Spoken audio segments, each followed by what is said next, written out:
Hi, my name is Joe Polyak with Keller Williams Real Estate, and again I'm with Roger Heighton, a local farmers insurance agent. And again, we're continuing our, this is I believe part 5 of our series of insurance as it relates to real estate, delivering valuable content to my clients as usual.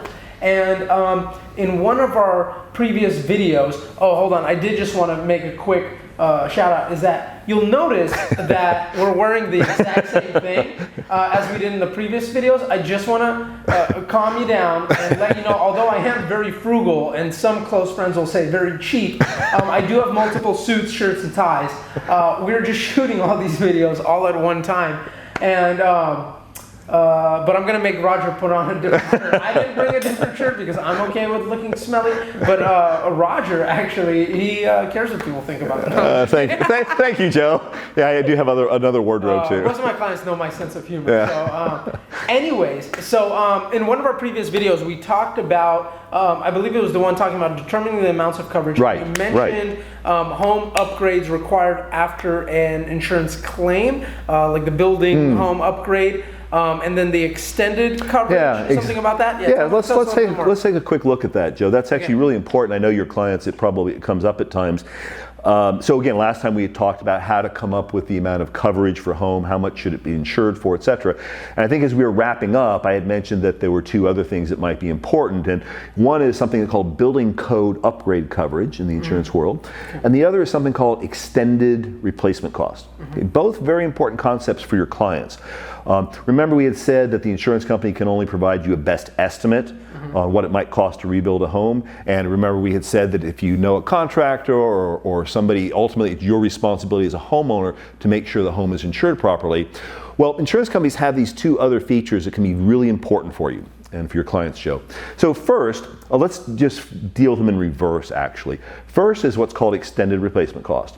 Not all companies offer this, okay, so it's something you should talk to your company about. But basically, it's a cushion or an extra amount of coverage that your insurance company provides to rebuild your home after a loss. So remember, you've got this amount of coverage to rebuild the home. You said, I think your client's a typical home here is about 1.7 Let's say they bought purchase. A house for 1.7. And so that home might be insured for maybe in the Bay Area here. The land is worth, location. Yeah. The land is worth so much. So maybe it's going to cost $600,000. Let's use that number to say to rebuild the home. Okay. So if a policy has something called extended replacement cost on it, it's usually it's defined as a percentage amount. 10%, 25%, 50%. And I think I might have even seen 100% one time. But what that says and why that's so important to your client, it says that, okay, we're going to rebuild the home. We've reached $600,000 to rebuild. Okay, but you know what? Their cost overruns. Okay, labor costs have gone up, and they're all, after the wildfires we've had here in California in 2017 and 2018, there's a huge demand to rebuild, so material and labor costs have gone up. What this extended replacement cost says is, let's say you have extended replacement costs of 25%, and your policy says your home is insured for $600,000. It says that if the home costs more than that, and you have that 25%, your insurance company is going to allow another $150,000, okay, or 25% of $600,000 to rebuild. Very valuable. Why do insurance companies do this? They do this because when it comes to rebuilding a home, sometimes you never know exactly what it's going to cost until you put the last nail in and the last coat of paint on. Yes. Right? And I'm sure your contractors will tell you that. And so, again, some of your major companies, insurance companies, they provide this as a cushion to help cover cost overruns that might occur. And so it can really bring your client peace of mind, okay, in the event of a loss. Make sense? Yes. Okay, definitely. great. So, The other thing then was building ordinance. Yes. Yeah, exactly. should we tackle that, or did you have a question? You know what? I did have a question on this. We could do the building ordinance actually on the next episode. Fair enough. I have to tell the video guys to make sure we don't put the title as the building ordinance. But with the extended coverage, so let's use that example. Sure. They bought it for $1.7 million.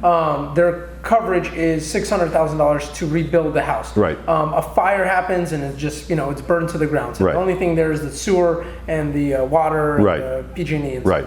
And so now they have to rebuild a new house. And so let's say after all is said and done, they got 3 contractor bids. Yes. Not all is said and done, but they got 3 contractor bids. One says it's $600,000, another one says $700,000, and the other one says $800,000. Let's say my client, let's say her name's Mindy, and she says, I want to go with the $800,000 one. Here it is. How does that? Can you tell me a little bit how that works? Yeah, so and sure. So with most insurance companies, again, I'm using a very generalization Yes. here because it can vary from company to company. Your insurance policy is a contract between you and the insurance company, and it says that the insurance company is going to provide certain things to you in the event that there's insurable loss.